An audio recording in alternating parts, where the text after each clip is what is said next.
मेरे साथ 99 और लोग गलती से एक खूंखार सर्वाइवल गेम में खींच लिए जाते हैं जिसका नाम है ब्रोक गेम। इस खेल में जीतने वाले को $1 मिलियन का इनाम मिलेगा, लेकिन नियम बड़ा सख्त है। सिर्फ $50 में 7 दिन जिंदा रहना होगा। अगर आप मेरी जगह होते तो कैसे सरवाइव करते? एक प्रोफेशनल गरीब होने के नाते जैसे ही मैंने रूल्स देखे, मुझे गेम का लूप होल समझ आ गया। तभी सिस्टम की इलेक्ट्रॉनिक आवाज गूंजी। ब्रोक गेम में आप 100 प्लेयर्स का स्वागत है। शुरुआती फंड्स $50। मकसद खेल में 7 दिन सर्वाइव करना। विजेता को $1 मिलियन का इनाम मिलेगा। ज्यादा खर्च करना, मर जाना या गेम जोन से बाहर जाना एलिमिनेशन माना जाएगा और आप पर $1 मिलियन का कर्ज हेच जाएगा। वो आवाज थोड़ी देर रुकी, जैसे मजाक उड़ा रही हो। अब क्या कोई डरपोक खेल छोड़ना चाहता है? मजाक चल रहा है क्या? मैं तो सिर्फ पानी पीकर 7 दिन काट सकता हूँ। मेरे पास खड़े एक सस्ते टी शर्ट पहने मोटे लड़के ने कहा कि $50 में तो बंदे को बन और अचार मिल जाएंगे, अगर ध्यान से खर्च करो तो। बड़ा हाथ मारो वरना घर जाओ। छोटा दाम लगाओ और बड़ा जीतो। सिर्फ बेवकूफ ही गेम छोड़ेगा। भीड़ में एक अलग ही पागलपन और एक्साइटमेंट दौड़ गई। बेहतरीन। सभी 100 प्लेयर्स शामिल हैं। गेम रूल्स अब लागू होते हैं। बाहर जाने का कोई रास्ता नहीं है। आप सभी का एयरपोर्ट स्मगल में स्वागत है। Good luck. अचानक सफेद रोशनी चमकी और मैंने खुद को एक बहुत बड़े मॉडर्न एयरपोर्ट पर खड़ा पाया। ये जगह इतनी विशाल थी कि इसका अंत नजर नहीं आ रहा था। हर तरफ भीड़ भाग रही थी और ये बताना नामुमकिन था कि कौन प्लेयर है और कौन एनपीसी। मेरे गेम अकाउंट में शुरुआती फंड्स $50 दिख रहे थे। मेरे इंटरफेस पर 3 मीटर आए भूख, प्यास और एनर्जी, तीनों फुल थे। मैंने सामने एक कन्वीनियंस स्टोर देखा और कीमतों को चेक करने के लिए वहां चल दिया। जैसे ही मैं फ्रिज के पास पहुंचा, किसी के रोने जैसी आवाज आई। तेरी तो एक पानी की बोतल $15 की है। ये तो सरासर लूट है। मैंने पास जाकर शेल्फ को स्कैन किया। मेरा दिल बैठ गया। कपकेक्स 50 के, सैंडविच 40 के और बन $10 का एक। यहाँ तक कि सोडा क्रैकर्स का सबसे सस्ता पैकेट भी $18 का था। दिन के लगभग $60 के बजट के साथ मैं आधी बोतल पानी भी नहीं खरीद सकता था। उस मोटे लड़के ने मेरी तरफ देखा और उसके चेहरे पर साफ मायूसी दिख रही थी। प्लेयर 66, हम तो गए। इस पैसे से तो सिर्फ 3 बोतल पानी आएगा। लोग एक हफ्ते में मर जाएंगे। मैंने एक ठंडी आह भरी। सिस्टम कोई चैरिटी नहीं चला रहा है। मुझे पता था कि यह इतना आसान नहीं होगा। बाकी प्लेयर्स स्टोर के अंदर घुसने लगे और सबके चेहरों पर डर और घबराहट थी। उस मोटे लड़के ने मुझे एक तरफ खींचा। प्लेयर 66, मेरा नाम वेड है।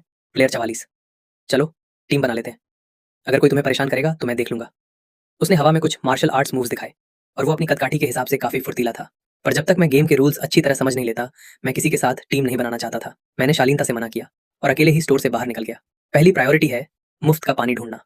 वॉशरूम के बाहर मुझे एक वाटर डिस्पेंसर दिखा और उसके पास 2 फेंकी हुई प्लास्टिक की बोतलें पड़ी थीं। मैंने उन्हें अच्छे से धोया और पानी भर लिया। पानी का इंतजाम हो गया और खर्चा हुआ $0। अगला काम है एनर्जी का जुगाड़ करना। मुझे एक कॉफी शॉप दिखाई दी। वहां रखे काउंटर पर शुगर पैकेट्स, क्रीमर कप्स और ब्राउन शुगर करीने से सजे हुए थे। शुगर एनर्जी का सबसे बड़ा जरिया है। इमरजेंसी में ये पैकेट्स ब्लड शुगर कम होने से बचा सकते हैं। मैं बिल्कुल अनजान चेहरा बनाकर वहां गया और बड़ी सहजता से सामान उठाने लगा, जैसे अपने घर में खड़ा हूं। 2 सेकंड के अंदर 1 दर्जन शुगर पैकेट्स और कुछ क्रीमर कप्स मेरी जेब में थे। मैं आराम से कॉफी शॉप से बाहर आया, एक खाली कोने में गया, 2 पैकेट्स फाड़े और सीधे मुंह में डाल लिए। जुबान पर मिठास का धमाका हुआ और पल भर के लिए सुकून मिला। शुगर का इंतजाम भी हो गया और खर्चा हुआ $0। एयरपोर्ट का एयर कंडीशनिंग किसी बर्फ के बक्से की तरह चल रहा था। शायद सिस्टम ने यह जानबूझकर किया था। जितनी ज्यादा ठंड होगी, उतनी ही तेजी से हमारी एनर्जी बर्न होगी। मेरे पतले कपड़े उस ठंड के आगे कुछ भी नहीं थे। खुद को गर्म रखने के लिए मुझे चलते रहना होगा। मैंने एक कचरे के डिब्बे में हाथ मारा और मुझे एक कंबल मिल गया, जिसे कोई पैसेंजर अपनी फ्लाइट के बाद फेंक गया था। जैसे जैसे वक्त बीता, मेरी भूख बढ़ने लगी। रात के 8 बजे तक मैं टहलते हुए एक बेकरी के पास पहुंचा। कांच के डिस्प्ले के पीछे रखी ब्रेड से बड़ी ही जबरदस्त खुशबू आ रही थी। मेरे पेट में जोर से चूहे कूदने लगे। एक तजुर्बेकार गरीब की तेज नजरों ने मुझे इशारा किया कि अब तक ब्रेड पर डिस्काउंट लग जाना चाहिए। जो टोस्ट पहले 30 का था, उसकी कीमत अब गिरकर सिर्फ $15 रह गई थी। पर इतना काफी नहीं है। दुकान बंद होने के वक्त ये डिस्काउंट और भी गिर सकता है। शायद मुफ्त भी मिल जाए। बचाया हुआ हर $1 जिंदा रहने का एक मौका है। मैं बेकरी के सामने वाले बेंच पर बैठ गया और आंखें आधी बंद करके आराम करने लगा। अचानक हर तरफ से 20 से 30 लोग पागलों की तरह बेकरी की तरफ दौड़ पड़े। वो छोटा सा दरवाजा जैसे जंग का मैदान बन गया। उस अफरा तफरी में मैंने देखा कि कुछ लोग कैश लहरा रहे थे तो कुछ बस शेल्फ से ब्रेड झपट रहे थे। घबराया हुआ क्लर्क चिल्ला रहा था कि लाइन लगाओ, लाइन लगाओ, पर सब बेकार था। कुछ ही मिनटों में डिस्काउंट वाला सारा सामान बिक गया, यहाँ तक कि वो टोस्ट भी जिस पर मेरी नजर थी। जिन्हें ब्रेड मिल गई, उनके चेहरे पर ऐसी राहत थी जैसे मौत के मुंह से बचकर आए हों। जिन्हें नहीं मिली, वो अपना सीना पीट रहे थे और उनकी आंखों में मायूसी थी। हवा में बाकी प्लेयर्स की गालियां, शिकायतें और बेबसी भरी आहें गूंज रही थीं। मेरा हंगर मीटर गिरकर 30% पर आ चुका था। मैंने एक गहरी सांस ली और पेट के मरोड़ों को दबाने की कोशिश की। मैंने उस शोर शराबे से नजरें हटाईं और ऊपर लगे विशाल फ्लाइट इंफॉर्मेशन डिस्प्ले बोर्ड को देखा। वहां लाल रंग में फ्लाइट स्टेटस स्क्रॉल हो रहे थे। अब वक्त था अपनी असली काबिलियत दिखाने का। इस एयरपोर्ट पर प्लेयर्स कहीं भी फ्री घूम सकते हैं। बिना बोर्डिंग पास के भी आप गेट्स तक जा सकते हैं। मैंने बोर्ड को स्कैन किया और मेरी नजर उन कुछ फ्लाइट्स पर रुक गई जो गहरे लाल रंग में हाईलाइटेड थीं। सिर्फ 6 घंटे से ज्यादा की देरी वाली फ्लाइट्स ही मेरा शिकार थीं। मैं अपने कमजोर पड़ते पैरों को घसीटते हुए एक बोर्डिंग गेट की तरफ बढ़ा। वहां पहले से ही भीड़ जमा थी और माहौल में काफी गुस्सा और तनाव था। गेट नंबर 102 की फ्लाइट 8 घंटे लेट थी और फंसे हुए पैसेंजर्स ने गेट एजेंट को घेर रखा था। वो एजेंट एक जवान लड़की थी जिसका चेहरा गुस्से से लाल हो चुका था और पैसेंजर्स के चिल्लाने पर उनके थूक के छींटे उसके गालों तक पहुंच रहे थे। क्या तुम्हारी एयरलाइन बिल्कुल बेकार है? मेरा बच्चा भूख से रो रहा है। क्या तुम कुछ करोगी? हमें हर जाना चाहिए। अभी के अभी पैसे दो। वहां पूरा तमाशा खड़ा था और उस लड़की की आवाज शोर में कहीं दब गई थी। वो बस रोने ही वाली थी। तभी अचानक मुझे समझ आया, यही मेरा मौका है।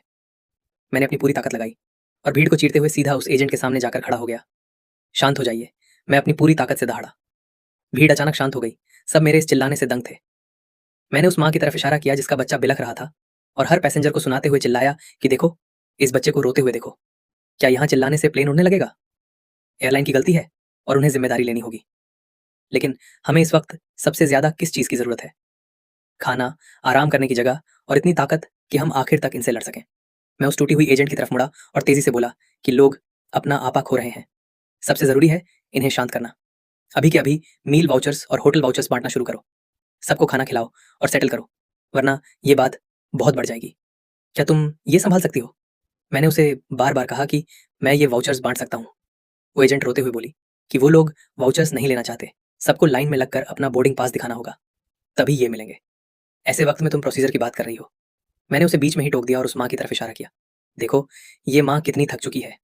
इसने 8 घंटे से अपने बच्चे को गोद में उठा रखा है और अब क्या ये तुम्हारे वाउचर के लिए लाइन में लगेगी? मैं उस माँ की तरफ मुड़ा और कहा कि मैडम, अपना बोर्डिंग पास मुझे दीजिए, मैं आपके लिए ले आता हूँ। मैंने पूरे हक के साथ अपना हाथ आगे बढ़ाया। उसने मुझे किसी डूबते के तिनके की तरह देखा और तुरंत अपना पास मेरे हाथ में थमा दिया। जैसे ही एक ने शुरुआत की, उसका असर तुरंत हुआ। दूसरे लोग, जिनके साथ बुजुर्ग थे, बच्चे थे या जो बुरी तरह थक चुके थे, वो भी अपने बोर्डिंग पास मेरी तरफ बढ़ाने लगे। कुछ ही सेकंड में मेरे हाथ में 1 दर्जन से ज्यादा पास थे। मैं एजेंट की तरफ मुड़ा, पास उसकी तरफ बढ़ाए और अपनी आवाज धीमी कर ली। जल्दी करो, जो सबसे ज्यादा जरूरी हैं उन्हें पहले निपटाओ। न्यूज में आने से तो बेहतर ही है ना? जल्दी करो। मुझे 2 एक्स्ट्रा मील वाउचर्स चुपचाप थमा दो और मैं बच्चों वाले पेरेंट्स को शांत कर दूंगा। सबको निकलने का रास्ता मिल जाएगा। एजेंट ने मेरी तरफ एहसानमंदी से देखा और मशीन पर तेजी से हाथ चलाने लगी। उसने वाउचर्स का एक बंडल निकाला, मेरे दिए हुए बोर्डिंग पास के हिसाब से गिनती की और फिर चुपके से 2 एक्स्ट्रा वाउचर्स उसमें डालकर पूरा बंडल मुझे थमा दिया। उसकी आंखें मेरा शुक्रिया अदा कर रही थीं। समझ गया। मेरा दिल जोर से धड़क रहा है, पर चेहरे पर मैंने शांति बनाए रखी। मैडम, ये लीजिए और अपने बच्चे को लेकर खाना खाने जाइए। सर, ये रहा आपका। मैं फुर्ती से सही वाउचर्स और बोर्डिंग पास सबको बांटने लगा। आखिर में मैंने वो 2 एक्स्ट्रा वाउचर्स अपनी सबसे अंदर वाली जेब में दबा लिए।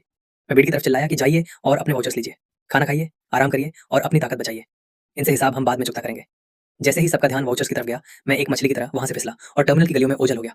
इस गेम में जिंदा रहने के लिए आपको दूसरों से बेहतर लूप होल ढूंढने होंगे। जैसे ही मैं लाउंज से बाहर निकला, मुझे फिर से बेड मिल गया। वो बड़ी मासूमियत से मुस्कुराया। प्लेयर 66, मैंने देखा जो आपने वहां किया। आप बिल्कुल किसी मूवी बॉस की तरह नेगोशिएट कर रहे थे। क्या आप वाकई हमारे साथ टीम बनाने के बारे में नहीं सोच रहे? आपको बाद में दूसरों की मदद की जरूरत पड़ सकती है, समझे आप? सिर्फ एक दिन में उसके साथ 4 और प्लेयर्स जुड़ चुके थे। मैंने उसका ऑफर फिर से ठुकरा दिया। उन मील वाउचर्स की मदद से मैंने पेट भर खाना खाया। मेरा हंगर मीटर अब फुल था, पर थकान किसी लहर की तरह मुझ पर हावी हो रही थी। मेरा एनर्जी मीटर 50% से नीचे गिर चुका था। रात के 11 बज रहे थे। एयरपोर्ट की भीड़ अब काफी कम हो चुकी थी। ज्यादातर दुकानें बंद हो रही थी और लाइटें मध्यम पड़ रही थी। एक अजीब और अनजाना सा खौफ चारों तरफ फैलने लगा। टर्मिनल के हर बेंच पर आर्मरेस्ट लगे थे ताकि कोई वहां लेट ना सके। एक जवान प्लेयर ने, शायद जो अब और बर्दाश्त नहीं कर पा रहा था, खुद को एक पतली जैकेट में लपेटा और सोने के लिए फर्श पर ही दुबक गया। 2 मिनट भी नहीं हुए थे कि एक तेज रोशनी सीधे उसके चेहरे पर पड़ी। उठ जाओ, यहाँ लेटना मना है। सिक्योरिटी गार्ड की आवाज बिल्कुल सपाट और बेजान थी। उस प्लेयर ने एनपीसी को इग्नोर किया, करवट बदली और सोता रहा। अचानक कोनों से गार्ड्स का एक झुंड दौड़ता हुआ आया। बिना एक शब्द बोले उसे घसीट कर उठाया और एयरपोर्ट के दरवाजों से बाहर फेंक दिया। पब्लिक स्क्रीन चमक उठी। प्लेयर तेरा गेम जोन छोड़ने की वजह से एलिमिनेट हो चुका है। कर्ज $1 मिलियन। अलग अलग कोनों से कई और प्लेयर्स भी इसी तरह एलिमिनेट होने लगे। सिस्टम हमारी समझदारी को खत्म करने के लिए थकान और ठंड का इस्तेमाल कर रहा है। मेरा एनर्जी मीटर अब खतरे के निशान तक गिर चुका है। एलिमिनेशन से बचने के लिए मैंने वो पुराना कंबल खुद पर ओढ़ा और टर्मिनल की कुर्सी पर बैठे बैठे ही सो गया। अगली सुबह सूरज की रोशनी ने बताया कि अभी सिर्फ एक दिन बीता है। मेरा एनर्जी मीटर मुश्किल से 75% तक पहुंचा था, पर भूख फिर से 50% पर आ गई थी। मेरे पास अभी भी एक मील वाउचर बचा था, इसलिए मैं ज्यादा परेशान नहीं था। मैंने ठंडा पानी पिया, 2 शुगर पैकेट्स खाए और शिकार की तलाश में फिर से डिपार्चर हॉल की तरफ निकल गया। तभी अचानक एक प्लेयर एक बच्चे पर झपटा और उसका हॉट डॉग छीन लिया। वो बच्चा फूट फूट कर रोने लगा। शोर सुनते ही गार्ड्स वहां पहुंचे, उस प्लेयर को घेरा और एयरपोर्ट के बाहर खड़ी एक पुलिस कार में डाल दिया। सिस्टम का ब्रॉडकास्ट फिर गूंजा। प्लेयर 25 ने एक एनपीसी से खाना छीना। सिक्योरिटी ने उसे एयरपोर्ट से बाहर निकाला। एलिमिनेटेड। कर्ज $1 मिलियन। मुझे एक बड़ा सबक मिला। इस एयरपोर्ट पर आप ऐसा कुछ नहीं कर सकते जिससे सिक्योरिटी अलर्ट हो जाए। पर आज एयरपोर्ट का माहौल कुछ अलग था। एक भी फ्लाइट लेट नहीं थी। मुझे लगा कि शायद सिस्टम ने उस लूप होल को बंद कर दिया है जिसका मैंने फायदा उठाया था। मैंने पूरा दिन एक आम मुसाफिर की तरह हॉल में टहलते हुए बिताया और हर उस स्टोर पर गया जहां फ्री सैंपल्स मिल रहे थे। जाहिर है मैंने सिर्फ खाया, कुछ खरीदा नहीं। मैं क्लर्क का चेहरा देखते हुए सैंपल्स चखता और जैसे ही उन्हें शक होता मैं वहां से खिसक जाता। इसी तरह मैंने शाम काटी। डिनर के लिए मैंने अपना आखिरी मील वाउचर इस्तेमाल किया और हंगर मीटर को फिर से भर लिया। आज मेरी एनर्जी कल से भी कम थी। इस बार मैंने कुर्सी से समझौता नहीं किया। मैं एक अंधेरे साइड कॉरिडोर में घुस गया जहां मैंने पहले एक खजाना ढूंढा था। एक पुराना यूटिलिटी रूम जिसका दरवाजा थोड़ा खुला था। अंदर कबाड़ भरा था, पर दरवाजा बंद करते ही ये मेरी एक छोटी सी प्राइवेट दुनिया बन जाती। जैसे ही मैंने कमरे में कदम रखा और दरवाजा बंद करने ही वाला था कि तभी धड़ाम, किसी ने लात मारकर दरवाजा खोल दिया। अंदर एक लंबी कदकाठी का लड़का घुसा जिसकी आंखें तिरछी थीं और उसके साथ 2 गुंडे खड़े थे। बाहर निकलो, ये जगह अब हमारी है, उस लंबे लड़के ने मुझ पर चिल्लाते हुए कहा। मैंने उसे पहचान लिया। कल बेकरी के पास यही सबसे ज्यादा खूंखार बन रहा था। उसने 2 और प्लेयर्स के हाथों से ब्रेड तक छीन ली थी। ये जानते हुए कि मैं उससे मुकाबला नहीं कर सकता, मैंने उस बेहतरीन जगह को छोड़ने का फैसला किया। जैसे ही मैं दरवाजे तक पहुंचा उस लंबे लड़के ने अचानक एक चाकू निकाल लिया। अपना सब कुछ मेरे हवाले कर दो, वरना यहीं ढेर कर दूंगा। उनकी आंखों में मौजूद पागलपन और बेरहमी बता रही थी कि वो वाकई ऐसा कर देंगे। मेरा दिमाग तेजी से दौड़ने लगा। क्या पलटकर हमला करूं? कोई मौका नहीं था। क्या पैसे दे दूं? इसका मतलब था एलिमिनेशन और $1 मिलियन का कर्ज। मैं क्या करूं, क्या करूं? मैंने तो अक्षोक का तू गटका और बोला कि सर बात सुनिए, लूटपाट करने से सिस्टम आपको पकड़ लेगा और आप एलिमिनेट हो जाएंगे। चुप कर, जल्दी कर, मेरे पास सब्र नहीं है। वो फ्रूट नाइफ मेरी गर्दन के और करीब आ गया। मैंने हार मान ली और बिना सोचे समझे अपने अकाउंट के पूरे $50 उसे ट्रांसफर कर दिए। खेल में जिंदा रहकर ही मैं कुछ कर पाने की उम्मीद रख सकता था। उन सब ने अपना अपना हिस्सा लिया और मुझे बाहर धकेल दिया। दरवाजा जोर से बंद हुआ। अंदर से उनकी घमंडी आवाजें आ रही थी। लूटपाट करना तो वाकई काम कर गया। शुक्र है उसने हमें बता दिया कि कैश लूटना एलिमिनेशन की वजह नहीं बनता। अब हमें पैसों की चिंता करने की जरूरत नहीं है। आखिर ये वो कौन है जिसके बारे में ये बात कर रहे हैं? एनपीसी को लूटना मना है, पर किसी प्लेयर को लूटना या उसे मार देना भी जायज है। इस गेम के रूल्स को इतनी गहराई से कौन जानता है? अभी सिर्फ दूसरा दिन है और मैंने अपने आखिरी $50 भी खो दिए। ना पैसा, ना खाना। क्या अब मैं बस मरने का इंतजार करूं? तभी पब्लिक स्क्रीन पर एक गुमनाम पोस्ट फ्लैश हुई। लेवल 3 सेक्शन ए की बेकरी में आ जाओ, ब्रेड आधे दाम पर मिल रही है। यूटिलिटी रूम का दरवाजा खुला। वो लंबा लड़का और उसके साथी बाहर आए। मैं फुर्ती से छिप गया और चोरी छिपे उनका पीछा करते हुए कन्वीनियंस स्टोर तक पहुंचा। उन तीनों ने लूटा हुआ सारा कैश सोडा क्रैकर्स पर फूंक दिया। जैसे ही पेमेंट कंफर्म होने की आवाज आई, सिस्टम का ब्रॉडकास्ट गूंजा। प्लेयर 5, 49 और 61 ज्यादा खर्च करने की वजह से एलिमिनेट किए जाते हैं। $1 मिलियन का कर्ज। वो लंबा लड़का जोर से चीखा। उसकी आवाज पूरी तरह खत्म भी नहीं हुई थी कि उसका पूरा शरीर रोशनी की एक लकीर बनकर हवा में गायब हो गया। वो दोनों गुंडे भी गायब हो गए। सोडा क्रैकर्स के दर्जनों पैकेट और 4-5 ब्रेड के बैग फर्श पर गिर गए। मैं तुरंत वहां झपटा, अपनी जैकेट उतारी और सारे क्रैकर्स और ब्रेड के पैकेट उसमें बांध लिए। मैं सही था। सिस्टम ने कहा था कि यो ज्यादा खर्च करना एलिमिनेशन है, पर हर प्लेयर के पास तो सिर्फ $50 ही है। कोई भला ज्यादा खर्च कैसे कर सकता है? इसका सिर्फ एक ही जवाब है, दूसरे प्लेयर के पैसे लूटना और $50 से ज्यादा खर्च करना ओवर स्पेंडिंग माना जाता है। लेकिन उस लंबे लड़के ने बेकरी से ब्रेड चुराई थी और वो एलिमिनेट नहीं हुआ, जिसका मतलब है कि खाना लूटना नियम के खिलाफ नहीं है। जैसा कि मुझे अंदेशा है, आने वाले दिनों में और भी लोग इस बात को समझ जाएंगे और खाने के लिए एक दूसरे की जान के पीछे पड़ जाएंगे। इसलिए मुझे इस खाने को अच्छी तरह छिपाना होगा। इस राशन के साथ मैं यकीनन आखिर तक बच सकता हूँ। मैंने 5 ऐसी जगह ढूंढी जो मुझे सुरक्षित लगी और वहां क्रैकर्स के पैकेट बांटकर छिपा दिए। हर दिन के लिए एक जगह, और इस तरह मैं बाकी के 5 दिन काट सकता हूँ। जब तक मैंने यह काम खत्म किया, मेरी एनर्जी फिर से खतरे के निशान पर थी। जल्द ही मैं फिर से टर्मिनल की एक कुर्सी पर सो गया। गेम का तीसरा दिन शुरू होता है। पास ही किसी के खांसने की दिल दहला देने वाली आवाज आई, जिससे सबका ध्यान उस तरफ गया। ये प्लेयर 47 थी, वो कमजोर सी दिखने वाली लड़की। वह उस बर्फीली मेटल बेंच पर सिमटी हुई थी। उसका शरीर बुरी तरह कांप रहा था। चेहरा खांसते खांसते लाल हो चुका था और उसे तेज बुखार था। उसका बॉयफ्रेंड, जो खुद भी एक प्लेयर था, उसे नफरत भरी नजरों से देखने लगा। तुम्हें क्या हुआ है? बुखार है क्या? 7वें दिन से पहले मरने की हिम्मत भी मत करना। प्लेयर 47 की आवाज भारी और कमजोर थी। मुझे अचानक बहुत ठंड लग रही है, बहुत दर्द हो रहा है। एरॉन, क्या तुम मुझे पकड़ सकते हो प्लीज? बिल्कुल नहीं। क्या होगा अगर ये मुझे भी हो गया तो? तभी अचानक पूरे टर्मिनल में बिना किसी चेतावनी के एक कान फाड़ देने वाला अलार्म गूंज उठा। दूर कॉरिडोर से भारी और एक साथ कदम ताल करने की आवाजें आने लगीं। सफेद हेजमत सूट पहने क्वारंटीन ऑफिसर्स ने प्लेयर 47 को बिना किसी मेहनत के उठा लिया। मुझे छोड़ दो, मैं एलिमिनेट नहीं होना चाहती। एरॉन, मेरी मदद करो, बचाओ मुझे। लेकिन एरॉन ने उसकी तरफ देखा तक नहीं, बस मुड़ा और भाग गया। क्वारंटीन ऑफिसर्स ने उसकी चीखों को अनसुना कर दिया और स्ट्रेचर को ले गए, जबकि बाकी प्लेयर्स दहशत में देखते रहे। वे कॉरिडोर में ओझल हो गए। कुछ ही सेकंड बाद सिस्टम का ब्रॉडकास्ट हुआ। प्लेयर 47, पब्लिक हेल्थ के लिए गंभीर खतरा, क्वारंटीन के लिए गेम जोन से जबरन बाहर कर दी गई है, एलिमिनेटेड, $1 मिलियन का कर्ज। प्लेयर 87, पब्लिक हेल्थ के लिए गंभीर खतरा, क्वारंटीन के लिए गेम जोन से जबरन बाहर कर दिया गया है, एलिमिनेटेड, $1 मिलियन का कर्ज। प्लेयर्स एक दूसरे को शक भरी निगाहों से देखने लगे। प्लेयर 87 ने कल कचरे के डिब्बे से खाना निकाल कर खाया था। आज उसे भयानक डायरिया हो गया। जुकाम हुआ तो बाहर, पेट खराब हुआ तो बाहर। अब अगला कौन होगा? हल्की सी खांसी या गला साफ करने की आवाज भी सबकी धड़कनें बढ़ा रही थी। मुझे एक और नियम समझ आ गया, आप बीमार नहीं पड़ सकते। मामूली सा जुकाम या पेट की गड़बड़ भी आपको गेम जोन से बाहर कर देगी। मैंने बचाई हुई ब्रेड और क्रैकर्स खाकर वो दिन निकाला। एयरपोर्ट आज और भी ज्यादा ठंडा था, बिल्कुल किसी आइस बॉक्स की तरह। मुझे कचरे में एक थर्मल इमरजेंसी ब्लैंकेट मिला, जिसे अक्सर हाइकर्स इस्तेमाल करते हैं। उसे ओढ़ने के बाद आखिरकार मुझे थोड़ी गर्माहट महसूस हुई। चौथा दिन और भी ज्यादा एलिमिनेशंस के साथ शुरू हुआ। मैं सुबह तड़के उठा और आज के हिस्से की ब्रेड और क्रैकर्स लेने का फैसला किया। मैं सावधानी से भीड़ से बचते हुए अपने पहले ठिकाने की तरफ बढ़ा, जो एक दूर बने वॉशरूम के पीछे लगे बड़े से गमले और दीवार के बीच का कोना था। मैं पास पहुंचा, नीचे झुका और उस जानी पहचानी जगह में हाथ डाला। खाली, वहां कुछ नहीं था। मेरा दिल बैठ गया। यकीन न होने पर मैंने और ध्यान से टटोला। वहां क्रैकर्स के रैपर का एक टुकड़ा तक नहीं बचा था।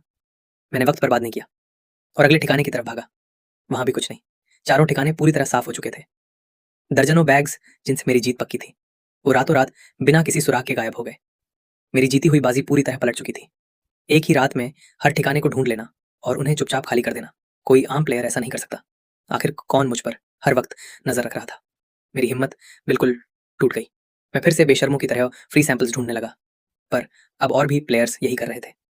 दुकानदारों को सब समझ आ चुका था और उन्होंने सारे सैंपल्स छिपा दिए थे। यहाँ तक कि कॉफी शॉप का काउंटर भी खाली था। सारे शुगर पैकेट्स अब लॉक के पीछे थे। कचरे के डिब्बे अब जंग के मैदान बन चुके थे। कई प्लेयर्स डायरिया का खतरा मूल लेकर भी उनमें खाना ढूंढ रहे थे। जब तक मैं वहां पहुंचा, वहां एक दाना तक नहीं बचा था। इसी तरह मैंने रात के 10 बजे तक वक्त काटा और अब मेरे सारे मीटर लाल निशान पर चमक रहे थे। मैं लड़खड़ाते हुए एयरपोर्ट की लग्जरी दुकानों वाली गली की तरफ चल दिया। पास ही खड़े दूसरे प्लेयर्स आपस में कानाफूसी करने लगे। भला लग्जरी स्टोर पर यह क्या करेगा? उन दुकानों से कुछ ही दूरी पर रखे एक कचरे के डिब्बे से मैंने कुछ फेंके हुए बैग्स और खाली डिब्बे निकाले। बहुत से मुसाफिर कस्टम टैक्स से बचने के लिए निकलने से पहले अपने सामान के डिब्बे यहीं छोड़ देते हैं। मैंने उन डिब्बों को बड़े ध्यान से सबसे सही सलामत दिखने वाले बैग में डाला और उसे हाथ में ले लिया। पहले दिन जब मैं डिपार्चर हॉल की पहली मंजिल पर छानबीन कर रहा था, तब मुझे एक कमाल की चीज दिखी थी। वहां नीचे एक हॉट पॉट रेस्टोरेंट खुला था। तो अब मैं वहीं जा रहा हूँ, ताकि मुफ्त में आराम की जगह और कुछ खाना हासिल कर सकूं। मैंने कांच का भारी दरवाजा धकेला। अंदर की गर्माहट और बीफ सूप की सौंधी खुशबू ने मेरा स्वागत किया। एक वेट्रेस प्यारी सी मुस्कुराहट के साथ मेरे पास आई। स्वागत है सर। कितने लोग हैं? 2। मैंने वो चमकता हुआ लग्जरी बैग बड़े इत्मीनान से अपने पास वाली कुर्सी पर रखा और अपनी आवाज में हल्की सी भारीपन लाते हुए बोला, मुझे कोई शांत सी जगह दो, मैं किसी का इंतजार कर रहा हूँ। उसकी नजर मेरे हाथ में मौजूद उस बैग पर पड़ी और उसकी मुस्कान और गहरी हो गई। जी बिल्कुल सर, कृपया इस तरफ आइए। इतना महंगा सामान खरीदने वाला कोई मामूली कंगाल तो हो नहीं सकता था। वो मुझे एक सेमी प्राइवेट बूथ तक ले गई, जहां गद्देदार सोफे लगे थे और वहां काफी प्राइवेसी थी। बैठते ही मैंने अपना फोन निकाला और उंगलियां तेजी से चलाने लगा। मैंने एक ऐसा नंबर डायल किया जो असल में था ही नहीं। जैसे ही कॉल कनेक्ट हुआ, मेरी रोने भरी आवाज उस शांत इलाके में गूंज उठी। मैं एयरपोर्ट के हॉट पॉट रेस्टोरेंट में तुम्हारा इंतजार कर रहा हूँ। मैंने पेरिस के लिए रात 3 बजे की फ्लाइट ले ली है। अगर तुम नहीं आए तो इस जन्म में फिर कभी मेरी शक्ल नहीं देखोगे। मैंने फोन मेज पर पटक दिया। मेरी आंखों में तुरंत आंसू भर आए। वेट्रेस फौरन गर्मा गर्म सूप का कटोरा और फलों की एक छोटी प्लेट लेकर आई और बड़ी हमदर्दी से बोली, सर प्लीज शांत हो जाइए, पहले कुछ पी लीजिए। क्या आपकी गर्लफ्रेंड ने आपको परेशान किया है? मेरी आवाज जैसे बैठ गई थी। शुक्रिया, पर वो जिसके साथ है उसके बारे में सोचकर मुझसे कुछ खाया नहीं जा रहा। वेट्रेस ने वो कटोरा मेरे सामने रख दिया। जितना आप दुखी होंगे उतना ही ज्यादा आपको खाना चाहिए, वरना उसे जिंदगी भर पछतावा दिलाने की ताकत आप में कहां से आएगी। मैंने सिर हिलाया, कटोरा उठाया और धीरे धीरे घूंट भरने लगा। वो गर्म और मीठा तरल मेरे सूखे गले से नीचे उतरा। मेरे अंदर भूख का तूफान उठा था वो, पर इस वक्त मुझे खुद पर काबू रखना था। जल्दी ही वो एक और मुफ्त कटोरा ले आई। इस बार उसमें स्टीम डेक था। मैं बड़ी बेबसी के साथ कॉन्डिमेंट काउंटर तक गया और 3 बड़े चम्मच भरकर बीफ क्रम्बल्स निकाले और उन्हें अंडे के ऊपर डाल दिया। अपनी सीट पर वापस आकर मैंने उसे पागलों की तरह खाने की इच्छा को दबाया और बड़े ही तहजीब के साथ छोटे छोटे निवाले लेने लगा, जबकि मेरी नजरें वेट्रेस और मैनेजर का पीछा कर रही थी। वेट्रेस इस वक्त किसी राडार की तरह मुझ पर नजर रखी थी। सर, आप उदास हैं तो क्यों ना हमारा नया टोमेटो सूप ट्राई करें। खट्टा मीठा स्वाद आपकी भूख खोल देगा। एक मुंह में पानी ला देने वाला टोमेटो सूप का कटोरा मेरे सामने आ गया। मैं आपके लिए कुछ स्नैक्स पिलाती हूँ। तुरंत ही फ्राइज की एक फ्री प्लेट वहां पहुंच गई। वेट्रेस फिर से मेरे पास आई। उसकी आंखों में जिज्ञासा और हमदर्दी थी। साफ दिख रहा था कि वो मुझसे ज्यादा बेचैन है। मेरे दिमाग में खतरे की घंटी बजी। वो बहुत ज्यादा सवाल कर रही थी। मैंने तुरंत अपना गियर बदला। मेरी आंखों में फिर से आंसू भर आए और मेरी आवाज मायूसी से कांपने लगी। क्या उसे वाकई अब मैं नहीं चाहिए? मैं सच में उसे छोड़कर नहीं जाने वाला था। मैंने सही वक्त पर अपना सिर झुका लिया और मेरे कंधे जोर जोर से कांपने लगे। रोइए मत, प्लीज मत रोइए। वेट्रेस घबरा गई और दौड़कर एक बड़ा सा टेडी बियर ले आई और उसे मेरी बाहों में थमा दिया। इसे अपने पास रखिए, ये आपका साथ देगा। आप इतने हैंडसम हैं कि उसे यकीनन पछतावा होगा। मैंने उस मुलायम भालू को गले लगा लिया और थकान की एक बड़ी लहर मुझ पर हावी हो गई। मेरी एनर्जी खत्म होने की कगार पर थी। मुझे आराम करना ही होगा। मैंने चुपके से अपने फोन में रात 2 बजे का वाइब्रेशन अलार्म सेट किया और फिर उस भालू के सहारे निढाल होकर सोफे पर दुबक गया। मैंने अपनी आंखें मूंद ली। सोने से ठीक पहले मैंने बस यही दुआ की कि वो मुझे बाहर ना निकाले। मुझे नहीं पता कि मैं कितनी देर सोया। तभी वेट्रेस ने मुझे जगाया। सर, क्या आपकी फ्लाइट का टाइम नहीं हो गया? ठीक उसी वक्त मेरा फोन जोर जोर से वाइब्रेट करने लगा। वही अलार्म जो मैंने सेट किया था। एक पल गवाए बिना मैंने फोन उठाया, कॉलर आईडी को इग्नोर किया और अपनी रटी रटाई लाइनें रिसीवर पर चिल्लाने लगा।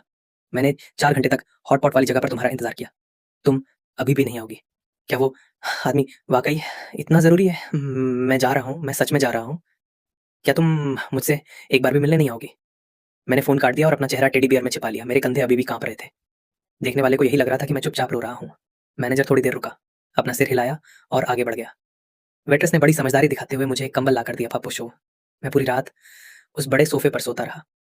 अगली सुबह तड़के जब मैं निकलने की तैयारी कर रहा था, वेट्रेस ने आगे बढ़कर मुझे मुफ्त soya, milk, rice porridge and tea eggs दिए। उसकी आंखों में मेरे लिए हौसला था। सर, खुद को संभालिए। उस औरत को छोड़िए, आपको कोई उससे बेहतर मिलेगी। आपकी इस नई शुरुआत के लिए बहुत बहुत बधाई। चूंकि मैंने कभी कुछ ऑर्डर ही नहीं किया था, इसलिए मुझे कोई भुगतान नहीं करना पड़ा। मैं धीरे से शुक्रिया बोलकर कांच के दरवाजे से बाहर निकल आया। मेरी एनर्जी पूरी तरह वापस आ गई थी और हंगर मीटर भी फुल था। ये कदम बेहद बेशर्मी भरा था और सिर्फ एक ही बार काम कर सकता था और मैं वो पत्ता खेल चुका था। जल्दी ही गेम 5वें दिन में दाखिल हो गया। जैसे ही मैं हॉटपॉट वाली जगह से बाहर निकला, मेरा सामना वेड और उसकी टोली से हुआ। उसकी टीम अब 20 से ज्यादा लोगों की हो चुकी थी। वे सब क्रैकर्स बांट रहे थे। जैसे ही मैंने उनकी पैकिंग देखी, मेरा दिमाग भन्ना गया। ये वही क्रैकर्स थे जो मेरे ठिकाने से गायब हुए थे। मैंने पहचान के लिए हर बैग का एक कोना जानबूझकर फाड़ दिया था। मैं गुस्से में उनकी तरफ बढ़ा। वेड, तुमने मेरे क्रैकर्स चुराए हैं। गुस्सा मत हो। मैंने तुमसे अपनी टीम में शामिल होने को कहा था, पर तुमने मेरी बात नहीं मानी। इन्हें वापस करो। मेरे साथियों को देखो। क्या तुम्हें लगता है कि ये इन्हें वापस करना चाहते हैं? वेड ने अपने पीछे इशारा किया। 20 से ज्यादा जोड़ी आंखें लालच से चमक रही थीं। मैंने उसके दिए हुए एक क्रैकर को झपटा और पीछे हट गया। क्या मैं अब भी तुम्हारे साथ जुड़ सकता हूँ? प्लेयर 66, अब बहुत देर हो चुकी है। वेड हल्का सा मुस्कुराया। उसका चेहरा देखने में बहुत सीधा और मासूम लग रहा था। ये गेम कभी अकेले खेलने के लिए था ही नहीं। प्लेयर्स सिर्फ टीम बनाकर और दूसरों के रिसोर्सेज छीन कर ही जिंदा रह सकते हैं। तुम्हारे पास ना पैसा है, ना खाना और ना ही किसी के लिए तुम्हारी कोई वैल्यू बची है। इसलिए अब तुम सिर्फ अपने अंत का इंतजार कर सकते हो। कुछ कहना चाहोगे अपने बचाव में? तभी अचानक सिस्टम ने एक नया निर्देश जारी किया। प्लेयर्स, 5वें दिन में आपका स्वागत है। खेल के एंटरटेनमेंट वैल्यू को बढ़ाने के लिए आज से एयरपोर्ट के सभी वाटर डिस्पेंसर बंद किए जाते हैं। वॉशरूम का पानी दूषित है, उसका इस्तेमाल न करें। पब्लिक स्क्रीन पर प्लेयर्स का गुस्सा फूट पड़ा। एंटरटेनमेंट वैल्यू तुम्हारी तो ऐसी की तैसी। अगले 3 दिन तक पानी नहीं, तुम हमें मारना चाहते हो। वेट की टीम में भी खलबली मच गई। खाना मिलने की खुशी अब प्यास के डर में बदल चुकी थी। पानी खाने से भी ज्यादा कीमती और जानलेवा करेंसी है। पर वेड परेशान नहीं था। उसने शोर शांत करने के लिए हाथ उठाया और उसकी आवाज में एक ठहराव था। पैनिक क्यों हो रहे हो? सिर्फ पानी ही तो है। उसने मेरी तरफ तिरछी नजर से देखा और अपनी बात जारी रखी। बाकी प्लेयर्स के पास पानी है, बस उनसे छीन लो। मेरा दिल बैठ गया, पर अब भागने के लिए बहुत देर हो चुकी थी। 20 से ज्यादा खून सवार आंखों ने मुझे कुछ अपना निशाना बना लिया। भीड़ मेरी तरफ शिकारी कुत्तों की तरह झपटी। छोड़ो इसे, ये मेरा है। मैंने पागलों की तरह अपना बैकपैक पकड़ने की कोशिश की, पर 4 हाथ 2 हाथों पर भारी पड़े। बैग की स्ट्रैप उखड़ गई और जिपर फट गया। पानी की 2 भारी बोतलें बेरहमी से छीन ली गईं। मेरे आखिरी कुछ शुगर पैकेट्स फर्श पर बिखर गए, जिन्हें तुरंत झपट लिया गया। मुझे जमीन पर धक्का दे दिया गया। वेड ने बड़ी बेरुखी से कहा कि तुम्हें जान से न मारना ही तुम पर बहुत बड़ा एहसान है। यहाँ से दफा हो जाओ। मैं लड़खड़ाते हुए उठा और वहां से भागा। वेड से बचने के लिए नहीं, बल्कि पानी का जुगाड़ करने के लिए। मुझे किसी के भी समझने से पहले उस जगह पहुंचना होगा जिसे लिक्विड डिस्पोजल जोन कहते हैं। एयरपोर्ट सिक्योरिटी रूल्स के मुताबिक 100 मिलीलीटर से ज्यादा लिक्विड ले जाना मना है। सिक्योरिटी चेक पॉइंट पर पैसेंजर्स अपनी पानी की बोतलें, ड्रिंक्स और जूस वहीं रखे खास कचरे के डिब्बों या टोकरियों में डाल देते हैं। डोमेस्टिक डिपार्चर चेक पॉइंट पर इस वक्त कमर तक ऊंचे 3 ट्रांसपेरेंट प्लास्टिक बिन्स रखे थे, जो आधी पी हुई और कुछ तो बिना खुली बोतलों से भरे थे। वर्दी पहने 2 सिक्योरिटी असिस्टेंट एनपीसी वहां पास ही खड़े थे। खुलेआम उन बिन्स में हाथ मारना नामुमकिन था, क्योंकि इससे सिक्योरिटी अलर्ट ट्रिगर हो जाता। मैं अब और इंतजार नहीं कर सकता था। मौका हाथ से निकल रहा था। मैंने अपने चेहरे पर गहरी चिंता के भाव लाए और चेक पॉइंट की तरफ कदम बढ़ाए। मेरा निशाना सीधे वो डिस्पोजल बिन्स थे। एक्सक्यूज मी, प्लीज थोड़ा हटिए। मेरी आवाज फटी हुई और आंसुओं से भरी थी। जैसे ही मैं लाइन के बीच में घुसा, असिस्टेंट्स का ध्यान मेरी तरफ गया। सर, कृपया लाइन में रहिए। एक सिक्योरिटी असिस्टेंट ने माथा सिकोड़ते हुए मुझे रोका। मुझे माफ कर दीजिए सर, मुझे वाकई बहुत अफसोस है। मैं घबराहट में तेजी से बोला और उन बिन्स की तरफ इशारा किया। मुझे लगता है कि मेरी अंगूठी वहां गिर गई है। वो मेरी दादी की आखिरी निशानी है। प्लीज मुझे बस एक पल के लिए उसे ढूंढने दीजिए। सच में मेरी आंखों से आंसू निकल आए और मैं बिल्कुल सच्चा लग रहा था। सिक्योरिटी असिस्टेंट थोड़ा हिचकिचाया और फिर एक तरफ हट गया। जल्दी करना, लाइन खराब मत करो। बहुत बहुत शुक्रिया सर। मैंने उसका शुक्रिया अदा किया और उन बीन्स पर झपट पड़ा। मैं इन बैग्स को थोड़ा किनारे कर देता हूँ ताकि किसी को दिक्कत ना हो।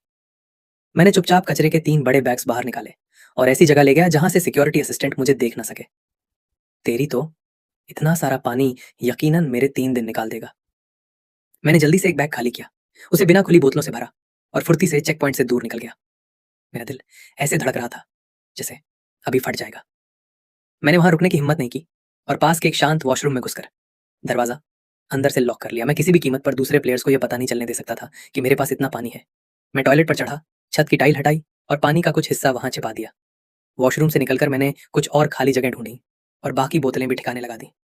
इसके बाद मैं इंटरनेशनल डिपार्चर चेक पॉइंट पर गया और वही चाल दोबारा चली। वहां से भी मुझे पानी का भारी स्टॉक मिला, जिसे मैंने उसी तरह छिपा दिया। ये मेरा लालच नहीं था, मेरा प्लान कुछ बड़ा था। 5वें दिन तक सिर्फ 67 प्लेयर्स बचे थे। वेट की टीम में अब 25 लोग थे। वे टिड्डियों के झुंड की तरह पूरे एयरपोर्ट पर घूम रहे थे और जिस भी प्लेयर को देखते उससे खाना और पानी छीन लेते। वे एक छोटा क्रैकर तक नहीं छोड़ रहे थे। जो भी विरोध करता उसे लात घूंसों से पीटा जाता। एनपीसी प्लेयर्स की इस हिंसा की तरफ से आंखें मूंदे हुए थे। कोई सिक्योरिटी गार्ड उन्हें रोकने नहीं आया। तभी धड़ा, एक प्लेयर लो ब्लड शुगर की वजह से फर्श पर गिर पड़ा। कुछ ही पल में उसके शरीर में हलचल बंद हो गई। क्या ये मर गया? दूसरे प्लेयर ने दहशत भरी आंखों से पूछा। सफेद कोट पहने मेडिकल टीम स्ट्रेचर के साथ वहां पहुंची। फुर्ती से उस प्लेयर को उठाया और सफेद चादर से ढक दिया। ये सब पलक झपकते ही हो गया। सिस्टम का ब्रॉडकास्ट फिर गूंजा। प्लेयर 93, एनर्जी मीटर 0 होने की वजह से एलिमिनेटेड, $1 मिलियन का कर्ज। आज ब्रॉडकास्ट में एलिमिनेशन की खबरें बहुत ज्यादा आ रही थी। तादाद तेजी से गिर रही थी। मुझे अब एक सही गठबंधन की जरूरत थी, एक ऐसी टीम जो वेड का मुकाबला कर सके। पिछले कुछ दिनों के चेहरे मेरे दिमाग में घूमने लगे और कुछ नाम अलग से चमक उठे। प्लेयर 48 के नेतृत्व में 6 लोगों का एक मजबूत ग्रुप। उसके बाकी साथियों में अपनी अपनी खूबियां थीं और सब शारीरिक रूप से काफी ताकतवर थे। मैंने उन्हें अराइवल हॉल में ढूंढा और कुछ देर तक नजर रखी। उनकी हालत ठीक नहीं थी। एक लड़के के होंठ फटने लगे थे और दूसरा बार बार अपनी जुबान से होंठों को गीला कर रहा था। साफ था कि उनके पास पानी खत्म हो रहा था। यही मेरा मौका था। मैं वो लग्जरी बैग लेकर उनके पास गया। हेलो, मेरा नाम लियो है, प्लेयर 66। मैं आपकी टीम में शामिल होना चाहता हूँ। प्लेयर 48 खड़ा हो गया और मुझे शक की निगाह से देखने लगा। यहाँ से दफा हो जाओ, हम नए लोगों को नहीं ले रहे। मैंने उसे बैग थमा दिया। उसके अंदर पानी की 3 बोतलें देखते ही सबकी आंखें चमक उठी। मैं सच कह रहा हूँ, मेरे पास पानी का एक सुरक्षित जरिया है। मैं टीम के लिए पानी की गारंटी दे सकता हूँ। बदले में मैं आपके साथ जुड़कर खाना शेयर करना चाहता हूँ। तुम्हारे पास कितना पानी है? इतना कि हम सातों के अगले 3 दिन मजे से निकल जाएं? कोई दिक्कत नहीं होगी। चालाक प्लेयर 33 ने बीच में टोकते हुए सवाल किया। उसकी नजरें मुझे टटोल रही थी। मैंने साफ मना कर दिया। तुम्हें बस इतना जानने की जरूरत है कि मैं पानी ला सकता हूँ और उसे टीम के साथ बांटने को तैयार हूँ। पानी कहाँ छिपा है ये सिर्फ मुझे पता रहेगा। यही मेरा इंश्योरेंस है। प्लेयर 48 ने अपने साथियों की तरफ देखा और सबकी रजामंदी ली। ठीक है, लियो, स्वागत है। मैं डेमन हूँ। हमारी टीम का नियम है कि कभी अपने साथी को धोखा मत दो। डेमन ने फैसला सुनाया और अपना हाथ आगे बढ़ाया। मैंने सिर हिलाया। आपके साथ काम करके खुशी होगी। छठे दिन की सुबह कोई उम्मीद लेकर नहीं आई, बल्कि मायूसी और गहरी हो गई थी। मैं अकेला सिक्योरिटी एरिया की तरफ गया ताकि कुछ और पानी ला सकूं, पर वहां अब 5 गार्ड्स तैनात थे और उनकी नजरें सीधे उन डिस्पोजल बिन्स पर थीं। सिस्टम ने यह रास्ता भी बंद कर दिया था। पानी का आखिरी पक्का जरिया भी खत्म हो गया। जो प्लेयर्स कल की प्यास बर्दाश्त नहीं कर पाए, उन्होंने वॉशरूम के नलों से पानी पी लिया। उस दूषित पानी ने उन्हें बीमार कर दिया और वे एलिमिनेट हो गए। तभी बिना किसी चेतावनी के एयरपोर्ट का ब्रॉडकास्ट गूंज उठा। एलिमिनेशंस को तेज करने और फाइनल मुकाबले की तैयारी के लिए अब सर्वाइवल एलिमिनेशन मोड एक्टिव कर दिया गया है। आज रात 12 बजे उन 20 प्लेयर्स को बाहर कर दिया जाएगा जिनका भूख, प्यास और एनर्जी का कुल स्कोर सबसे कम होगा। ध्यान दें, टर्मिनल 3 के अंदर 3 इमरजेंसी सप्लाई क्रेट्स कहीं भी रैंडमली प्रकट होंगे जिनमें खाना, पानी और कुछ दवाइयां होंगी। इनकी लोकेशन पूरे मैप पर सिर्फ एक बार ब्रॉडकास्ट की जाएगी। पब्लिक स्क्रीन पर तुरंत गालियां और मायूसी छा गई। ये घटिया सिस्टम हम सबको कर्ज में डुबोना चाहता है।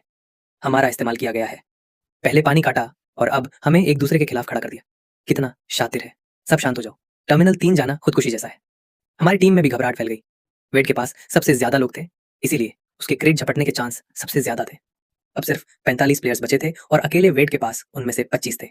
इसका मतलब था कि जब तक बाकी 20 प्लेयर्स के मीटर चमत्कारिक रूप से न बढ़ जाएं, आधी रात को मास एलिमिनेशन पक्का था। हम वेड के लोगों को क्रेट किसी हाल में नहीं लेने दे सकते थे। डेमन की नजरें मुझ पर टिकी थीं। लियो, मुझे बताओ कि ऐसी मुश्किल घड़ी में एक कंगाल बंदा कैसे सर्वाइव करता है। एक गरीब आदमी के बचने का रास्ता कभी सीधा मुकाबला नहीं होता। उसका रास्ता है लूप होल्स का फायदा उठाना, कमियां ढूंढना, अफरा तफरी मचाना और जलती आग में अपना फायदा देखना। पहला इमरजेंसी सप्लाई क्रेट टर्मिनल 3 के लेवल B2 के स्टाफ ब्रेक रूम में प्रकट हो चुका है। उम्मीद के मुताबिक दूर से कदमों की गड़गड़ाहट सुनाई दी। वेड की टोली एक झुंड की तरह टर्मिनल 3 की तरफ बढ़ने लगी। डेमन हमारी टीम को लीड करने के लिए तैयार हुआ। उन्हें वहां पहले मत पहुंचने दो, रुको। मैंने उसका हाथ पकड़ लिया। लोकेशन स्टाफ ब्रेक रूम है। क्या तुम जानते हो उस जगह का मतलब क्या है? मैं थोड़ा रुका। पहला क्रेट यकीनन एक जाल है। जो वहां सबसे पहले पहुंचेगा वो पक्का एलिमिनेट हो जाएगा। सिस्टम ने मुफ्त पानी के डिस्पेंसर बंद कर दिए और कचरे के डिब्बों पर गार्ड्स तैनात कर दिए। वो बार बार बस एक ही पक्का नियम थोप रहा है कि एनपीसी रूल्स नहीं तोड़े जा सकते। स्टाफ एरिया में जाना मना है और आम प्लेयर्स वहां नहीं घुस सकते। जैसे ही कोई जबरदस्ती अंदर जाएगा, सिस्टम इसे गैर कानूनी एंट्री मानेगा और उन्हें उसी वक्त एलिमिनेट कर देगा। क्या वेड किसी को अंदर घुसने के लिए भेजेगा? मुझे नहीं लगता। मैंने ईथन और मिया को टोह लेने भेजा और उन्होंने वापस आकर खबर दी। वेड ने वाकई किसी को रिस्ट्रिक्टेड जोन में नहीं भेजा था। इसके बजाय उसने अपनी टीम को कई ग्रुप्स में बांट दिया जो स्टाफ ब्रेक रूम की तरफ जाने वाले हर रास्ते पर पहरा दे रहे थे। उसकी रणनीति थी नाकाबंदी करना ताकि कोई और वहां न पहुंच सके, जबकि वह खुद उस मुसीबत को हाथ नहीं लगाना चाहता था। जब तक किसी और को सप्लाई नहीं मिलती, उसकी टीम ही फायदे में रहेगी।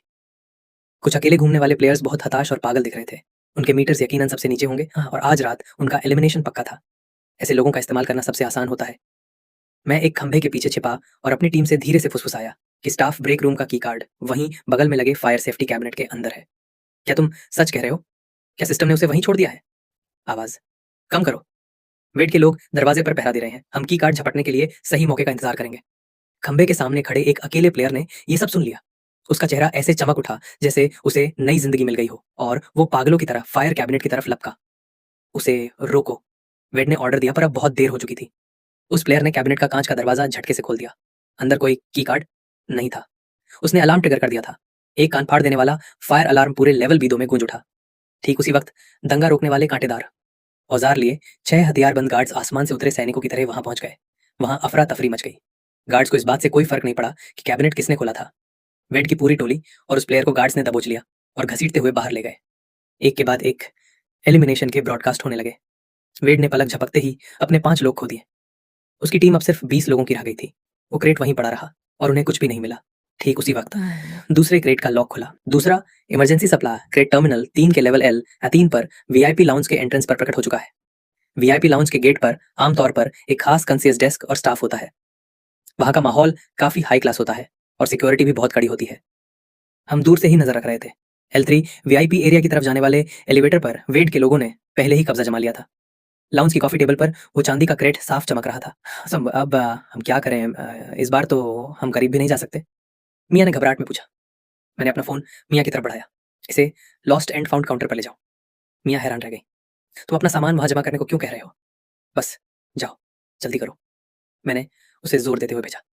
मिया ने मेरा फोन लॉस्ट एंड फाउंड पर जमा कर दिया। आधे घंटे बाद मैं खुद वहां चेहरे पर झूठी चिंता लेकर पहुंचा। मैंने अपना फोन और एक वीआईपी लाउंज कार्ड खो दिया है। एयरपोर्ट पर भटकते वक्त मैंने वीआईपी लाउंज के गेट की भी रेकी की थी ताकि कहीं से खाने का जुगाड़ हो सके। मैंने गौर किया था कि अंदर जाने वाला हर शख्स एक काला वीआईपी कार्ड स्वाइप करता था। इतने बड़े एयरपोर्ट में ऐसा मुमकिन ही नहीं था कि कभी किसी का कार्ड न गिरा हो। मैंने स्टाफ को अपने फोन और कार्ड का हुलिया बताया। स्टाफ को वाकई मेरा फोन और एक वीआईपी कार्ड मिल गया। क्या ये आपके हैं? हाँ हाँ, बिल्कुल यही है। मैंने एक्साइटमेंट के साथ फोन और कार्ड हाथ में ले लिए। शुक्रिया। रुकिए, आपको इसके असली मालिक होने का सबूत देना होगा। मार्कस ने साइड से स्टाफ मेंबर का ध्यान भटकाया और मैंने मौके का फायदा उठाकर फोन को अपने चेहरे से अनलॉक किया और चुपके से कार्ड की फोटो खींच ली। काम होने के बाद मैंने स्टाफ को दिखाया। मेरा चेहरा इस फोन को खोलता है और मेरे पास इस वीआईपी कार्ड की फोटो भी है। सब कुछ मैच होने के बाद स्टाफ ने मुझे जाने दिया। मैं सीधा वीआईपी रिसेप्शन एरिया की तरफ बढ़ा। इत्तेफाक से मुसाफिरों का एक ग्रुप वीआईपी लाउंज की तरफ ही जा रहा था और उनके लिए एक खास शटल कार्ट वहां खड़ी थी। मैं पैसेंजर्स के बीच जाकर बैठ गया और वेट के पहरेदारों की नजरों के सामने से बिल्कुल साफ निकल गया। मैं सबके सामने शान से वीआईपी लाउंज के एंट्रेंस पर पहुंच गया। गार्ड ने कार्ड लिया, उसे रीडर में स्वाइप किया और हरी लाइट जल उठी। स्वागत है प्लैटिनम मेंबर, कृपया अंदर आइए। दरवाजे खुल गए। वेड, जो इतनी देर से लाउंज के एंट्रेंस पर नजर गड़ाए बैठा था, अचानक चिल्लाया कि इसने पक्का वो कार्ड चुराया है। मैंने मन ही मन उसे गाली दी। ये मोटा हरामजादा बहुत शातिर है। डेमन और हमारी टीम एलिवेटर के पास वेड के लोगों से भिड़ गए। 10 के मुकाबले 6 का मुकाबला इतना बुरा भी नहीं था। उस अफरा तफरी का फायदा उठाकर मैं कांच के दरवाजों के अंदर घुस गया और सप्लाई क्रेट झपट लिया। सिस्टम की आवाज किसी जन्नत के संगीत जैसी लगी। प्लेयर 66 को बधाई, क्रेट हासिल कर लिया गया है। इसके अंदर मौजूद सामान का इस्तेमाल सिर्फ वही प्लेयर्स कर सकते हैं जिन्हें प्लेयर 66 चुनेगा। अनधिकृत कब्जा अमान्य होगा। तीसरा, इमरजेंसी सप्लाई क्रेट टर्मिनल 3 के सेंट्रल इंफॉर्मेशन डेस्क के ऊपर प्रकट हो चुका है। ये बिल्कुल खुला और सबके सामने वाला प्लेटफॉर्म था। कोई रिस्ट्रिक्टेड जोन नहीं, कोई जाल नहीं, कोई वीआईपी नियम नहीं, बस ताकत और रफ्तार का सीधा मुकाबला। वेड ने तुरंत लड़ाई छोड़ी और अपनी टीम को इंफॉर्मेशन डेस्क की तरफ मोड़ दिया। अब वीआईपी लाउंज पर कोई पहरा नहीं था। मैं क्रेट लेकर बाहर आया, उसे खोला तो देखा कि वह सामान से ठसाठ भरा था। हम सातों के लिए एक दिन का खाना और पानी काफी था। एक बार जब हमारे तीनों मीटर फुल हो गए तो आज रात हमारे एलिमिनेट होने का कोई चांस ही नहीं था। लियो, ये तुम्हारी वजह से हुआ है। बाकी प्लेयर्स तीसरे क्रेट की तरफ भागे जबकि हम वहीं रुके रहे और पागलों की तरह खुद को रिफ्यूल किया। आखिरी क्रेट के लिए वेड ने सारी शराफत छोड़ दी और सरेआम हिंसा पर उतर आया। बाकी बचे प्लेयर्स और वेड की टोली के बीच खूनी और बेरहम भिड़ंत हुई। आखिर में वेड की ज्यादा तादाद जीत गई। हम सातों ने सुरक्षित दूरी से यह सब देखा। डेमन बोला कि एक क्रेट वेड के सभी लोगों का पेट भरने के लिए काफी नहीं है और पहला क्रेट पाना बहुत मुश्किल था। उसकी टीम अब मुसीबत में है। सिस्टम का ठंडा काउंटडाउन चुपचाप चल रहा था। रात के 11:50 बजे टर्मिनल का माहौल दम घोटने वाला था। सिस्टम की गिनती शुरू होती है। भूख, प्यास और एनर्जी मीटर की रैंकिंग के आधार पर निम्नलिखित 20 प्लेयर्स का स्कोर सबसे कम है और उन्हें एलिमिनेट किया जाता है। वो ठंडी इलेक्ट्रॉनिक आवाज बिना किसी एहसास के नंबर पढ़ने लगी। हमारी 7 लोगों की टीम को छोड़कर बाकी सारे अकेले खेलने वाले प्लेयर्स एलिमिनेट हो गए। यहाँ तक कि वेड की टीम में भी एक क्रेट की सप्लाई बराबर न बढ़ पाने की वजह से अब सिर्फ 13 लोग बचे थे। जैसे ही ब्रॉडकास्ट खत्म हुआ, पूरे एयरपोर्ट पर मौत जैसा सन्नाटा छा गया। 20 प्लेयर्स और हर एक पर 1 मिलियन का कर्ज यानी प्राइस पुल अब $20 मिलियन हो चुका था। अगर बाकी सारे प्लेयर्स एलिमिनेट हो जाते हैं तो आखिरी विजेता को ये 20 मिलियन और साथ में 100 मिलियन एक्स्ट्रा मिलेंगे, यानी कुल $120 मिलियन।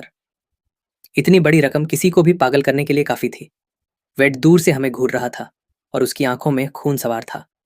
उसने अपने होठों पर जीभ फेरी और अपनी टीम से बोला कि मैं नहीं चाहता कि हम आपस में लड़े, लेकिन हमारी तादाद ज्यादा है। हम इन 7 प्लेयर्स को खत्म कर देते हैं और फिर हम 13 लोग मिलकर 120 मिलियन आपस में बांट लेंगे। यही सबसे सेफ रास्ता है। हमारी तरफ डेमन का चेहरा गंभीर था। सब शांत रहो, सिस्टम की चाल में मत फंसना। वेड की टीम हमें खत्म करने के लिए यकीनन एक हो जाएगी, इसलिए हम एक दूसरे का साथ नहीं छोड़ सकते। हम 7 लोग मिलकर उनके 13 लोगों को बाहर करेंगे और फिर 120 मिलियन आपस में बांटेंगे। अभी यही सबसे सही रास्ता है। टबी फर्श पर गिर पड़ा। कैसे? हमारी गिनती उनसे कम है। हम उनके आगे बस हलाल होने वाली भेड़ें हैं। मैंने सुझाव दिया कि पहले छिपने के लिए कोई जगह ढूंढते हैं और उन्हें अलग अलग करते हैं। मुझे एक जगह पता है। आधी रात का घंटा बजा। स्क्रीन पर खून जैसा लाल 24 घंटे का काउंटडाउन टाइमर शुरू हो गया। पूरे एयरपोर्ट की लाइटें गहरे लाल रंग में बदल गईं और पागलों की तरह चमकने लगीं। एक चुभने वाला अलार्म गूंज उठा, जो किसी स्पीकर से नहीं बल्कि सीधे हमारे दिमाग में बज रहा था। अभी कुछ पल पहले दिखने वाले एनपीसी मुसाफिर, स्टाफ और गार्ड्स सब गायब हो चुके थे। उस विशाल टर्मिनल 3 में अब सिर्फ हम 20 लोग बचे थे। भागो, डर से ज्यादा अब बचने की चाहत हम पर हावी थी। हम सातों तेजी से दौड़े। जैसे ही हम एलिवेटर के अंदर घुसे, मैंने दरवाजा बंद करने का बटन दबा दिया। धड़ाम। वेड के गुस्से से भरे चेहरे के सामने दरवाजे बंद हो गए। लानत है, उन्हें भागने मत देना, उन्हें खत्म करो। वो पैसा हमारा है। एलिवेटर तेजी से नीचे गिरा और हमें लेकर अंडरग्राउंड पार्किंग गैराज की तरफ चल दिया। हवा में पेट्रोल, धूल और उमस भरी गर्मी का एहसास था। हम सब डरे हुए चूहों की तरह इधर उधर बिखर गए और छिपने की जगह ढूंढने लगे। हमारे छिपते ही वेड और उसकी टोली इमरजेंसी सीढ़ियों से नीचे आ धमकी।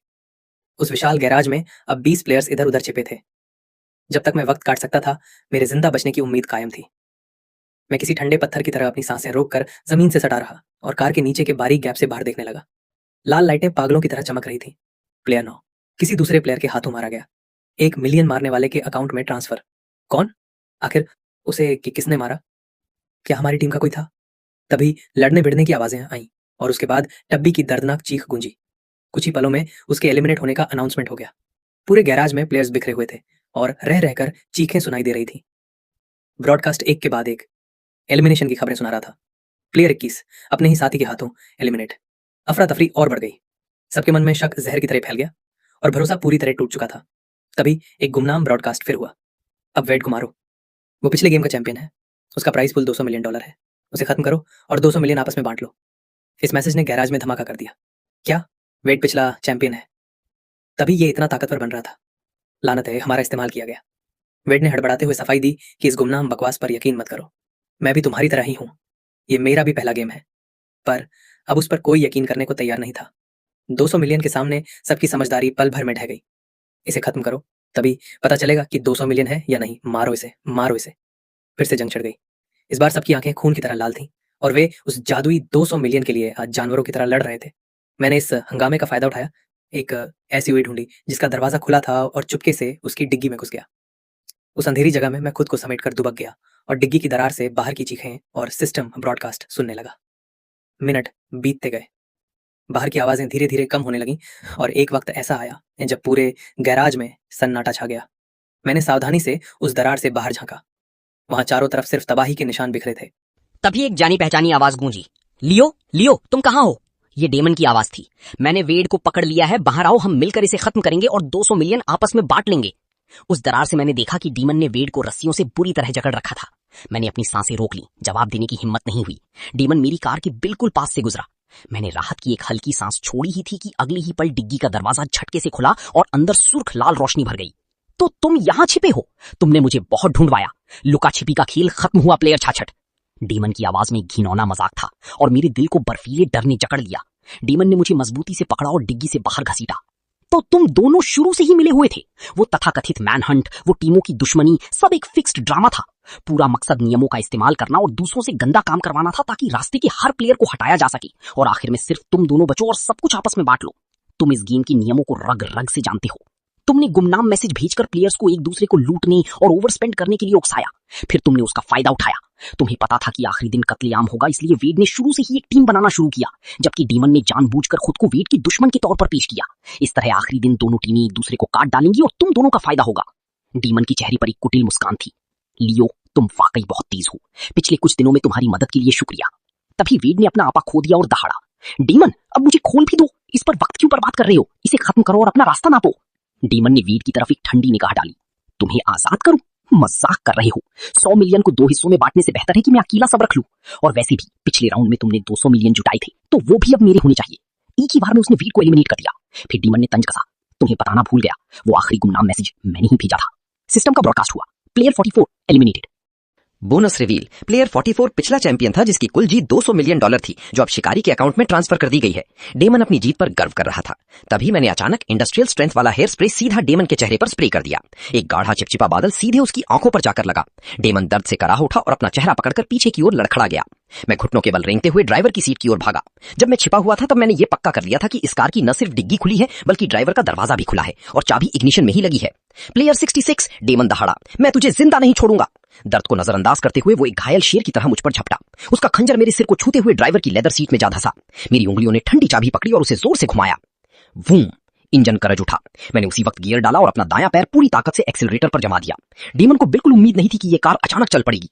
जोरदार टक्कर से उसका शरीर हवा में उछला और जमीन पर जा गिरा, लेकिन वो फिर भी रेंग कर उठने की कोशिश कर रहा था। मैंने कार रिवर्स की और उसे कुचल दिया। कुछ ही पलों बाद सिस्टम ने अपना आखिरी फैसला सुनाया। Player 48 eliminated. Bonus reveal, player 48 पिछला चैंपियन था जिसकी कुल जीत $180 मिलियन थी, जो अब शिकारी के अकाउंट में ट्रांसफर कर दी गई है। बचे हुए खिलाड़ी एक। बधाई हो प्लेयर 66, आप अंत तक जीवित रहे और एयरपोर्ट स्मगल के इस राउंड के एकमात्र चैंपियन बन गए हैं। प्लेयर 66 की इस राउंड की जीत $120 million plus 200 million plus 180 million, कुल $500 मिलियन।